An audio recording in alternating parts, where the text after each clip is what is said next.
Hello everyone, happy Christmas, happy Boxing Day. Hope you've had a great time, as best a time as you could possibly have had given all the circumstances. I know it's not been the easiest. To save me a job, if you look up here, I can't make it do that. Look, that's the scoreline anyway. Watford 1, Norwich City 0. That's how Norwich have finished on Boxing Day. Apologies, it is very windy, so I'll try and make this good in terms of sound quality. Let's be honest here. I think Norwich didn't play so well tonight. I didn't think they were that bad. I saw people saying it was their worst performance of the season. Like, the intensity wasn't there.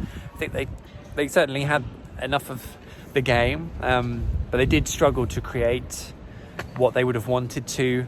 They didn't half create some trouble for themselves at the other end a lot of the time as well, which wasn't ideal. So I don't know, maybe in those elements, it was some distance short of their normal performance level. Always takes two to tango though, and I think you have to appreciate they are playing here. I was worried about this game beforehand because this was like a perfect storm. You've got a very talented side in Watford who've got some fantastic players, ignore where they are in the division, and even then they're not doing that badly. I know Vladimir Ivic was sort of not really creating much of a feel-good factor around the place, but they were far from out of the mix to go up automatically or win the thing in the Championship this season, so they're still right in it. You've got a new manager in terms of Cisco Munoz coming in, and the effect that would have just from the presence of him being there, and then the character he is, which is smiley and clearly aggressive, and he gets into his players, so there's a bit of dynamic there, and throwing him in straight off, you could just hear him on the side. Good job all the time, constantly. Good job. They were just vocally backing, no matter what happened and how it ended. He was praising their good work all through the first half of the first half. Actually, Norwich kind of got a bit on top, and then it quietened down. And Norwich started this game like I hoped they would. They were energetic, they moved the ball around confidently, they didn't really give Watford a kick. You could see them wanting to start on the front foot, but they couldn't really sustain that level after the opening 15-20 minutes. Then they just really got lost until Daniel Farke changed the shape to a 3-5-2, and that created a much more positive impact on the game. But I'll maybe get onto that in a bit. The first real chance, though, probably did come from the goal. I can't really remember any much clear cut. No, Watford did a great job all game, regardless of shape, of defending the spaces on the sort of edge of the 18-yard box, in the penalty area, that final third, the spaces that Norwich like. And a few teams have done that successfully. Derby did it well at Carrow Road. Watford did it very well tonight. And Bournemouth done it quite well. And I think it does feel a pertinent point, an annoying point, because we all want to see progression. Norwich have lost twice away from home, 1-0 to the two teams relegated with them. And I think they are the two games where Norwich have struggled a little bit in terms of physicality. They have come up against a side that has very, very good quality like themselves. And it just reinforces the fact that possibly aside from Brentford, it is really Norwich, Watford and Bournemouth who stand out in this division in terms of quality. Whether all of those sides can deliver on their potential is a different matter, but let's see what happens when they're both down at Carrow Road. But it's a point to bear in mind however this season goes, whatever Norwich need to do in terms of to continually progress themselves. And at this point I will bring up my Kieran Scott interview, which went live this morning at The Athletic. Give it a read. He goes through the recent recruitment, the recruitment of this summer, the recruitment ahead of the Premier League season, what Brexit means for the football club. So much detail in terms of Norwich's recruitment philosophy. Give it a read. It explains a lot. But they are going to have to find more players that are physically capable of competing with Bournemouth and Watford going forward. That's going to be very important. But especially, of course, if this season ends up going the way it goes and way we all hope it goes. And it will probably need Norwich not to sell anyone in January. But I'm not going to talk about that now. I'll talk about that in January. I think what I was saying was that Watford kind of were gifted their goal, I have to be honest. And they were gifted it because they counted pretty well for a lot of the game. But Norwich just gifted them this chance. Max Aarons was kind of poor in shutting down the cross. I don't know if it got a deflection, but Norwich didn't deal with it very well when it got into their 6-yard box. if Jakob Sorensen has called for it or said something that's distracted Michael McGovern, he shouldn't have done. But by the same token, Michael McGovern cannot just withdraw from that ball and let it basically fall at the feet of Ismaila Sarr, who side-footed into an empty net. It was just an abomination. Sorry, putting the cables away there. Behind the scenes shot. Abomination of a defensive goal to concede, really. And when you are talking about a game at this level of the Championship against a side like Watford, then you are talking about a defining moment in the game. So you pay for it, and Norwich did pay for it, which was, of course, a huge shame.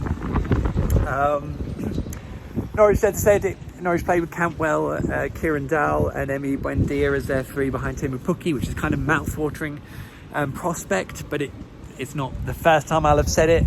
Without an element of pace in that three, it can sometimes get a bit stodgy. And because Watford were very good at defending those spaces on the edge of the penalty area, it made it even more of a problem for Norwich to try and break down and create some clear chances. They didn't really get the rub of the green when they did get through, or the pass. There's one excellent moment late on where Max Aarons looked like he was in, but Teemu Pukki was next to him, and he almost gave the chance up to Teemu, which you probably would because he's the striker and you always rely on him. But actually Max was in the better position, and by the time they'd both sort of thought about it, the chance had gone. And it was just one of those nights. That's not to say Norwich haven't had the rub of the green in other occasions, and I'm a big believer in the fact you make your own luck, so you do have to kind of take it. But that was symptomatic of this evening, which again, Watford maybe deserve credit because they put so much pressure on other situations that it did make those moments all the more important, and so you have to give them credit for that.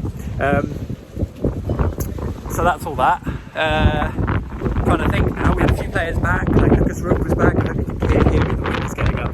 Lucas Rook was back and he came on late on. Ben Gibson was back and played most of the second half. I have to say I prefer him in the starting lineup. I would get him back in. I haven't mentioned this publicly much, but I've read some of the reasoning and spoken to people about some of the reasoning about Christopher Zimmerman standing when everyone's taking the knee. I wish he would take the knee. I don't know what it is that makes him so so adamant that he doesn't need or doesn't want to, because the argument of it being about actions rather than words is great, but I don't know how standing up helps with that argument. Anyway, that's a complete side point. And yeah, so Norwich, they've tried, but Watford are very wily. Troy Deeney was very clever at running down the clock, and Watford made the necessary changes to keep their momentum up at least, and in the end it proved too much for Norwich, who are still top of the league, but of course the tantalising gap that they could have had over Watford had they have just avoided defeat tonight has gone, and we will move on to QPR's visit to Carrow Road on Tuesday to see what we got there. Clearly Norwich need to get back to positive results and winning ways in that game, where the expectation level will be very different. The one element I haven't mentioned is that the game was still 0-0. Etienne Capoue, he basically laid one on Emi Buendia's ankle. It's a red card. It's a red card. Apparently Sky were talking about the fact he didn't mean it.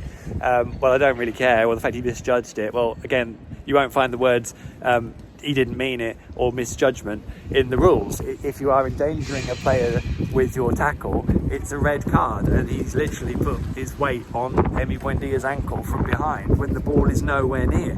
It was right in front of the referee. If VAR has 2 seconds look at that, he goes immediately. But he got a yellow card. It's a wrong decision. I don't really know what else to say. Obviously, then the game carries on and away you go. The referee was fairly inconsistent towards both sides most of the game. But this game wasn't really decided by that, although it clearly impacts the game. I'm going to go because it's Boxing Day. I've got a piece to write and things to do.